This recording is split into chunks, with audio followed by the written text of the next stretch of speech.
Hey there, welcome to PC Error Detective. In this video, we're going to show you how to find your Wi-Fi password from an Ethernet connected PC.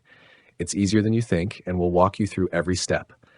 To start, we'll need to enable a service called WLAN autoconfig. This service helps Windows manage wireless connections even if you're currently using Ethernet. Click on the search icon in the taskbar and type Services. Then open the Services app that appears. Once the list opens, click on any service and press the W key on your keyboard to jump down to the W section. Scroll until you find WLAN autoconfig in the list.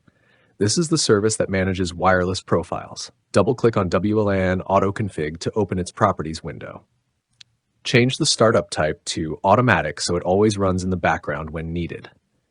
Then, click on the Start button to activate the service and hit OK to save the changes. Now that the service is running, let's move on to finding your saved Wi-Fi password using Command Prompt. Click on the search icon again and type Command Prompt. You'll see Command Prompt in the results. Right-click on it and choose Run as Administrator to open it with full access.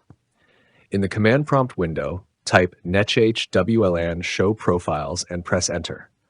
This will list all the Wi-Fi networks your PC has connected to. From the list, identify your Wi-Fi network name.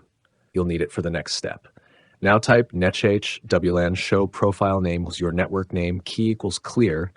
Just replace your network name with the actual network name. Press Enter, then look under the Security Settings section, the line that says Key Content will show your saved Wi-Fi password. And that's it. Thanks for watching, and don't forget to subscribe to PC Error Detective for more helpful PC tips.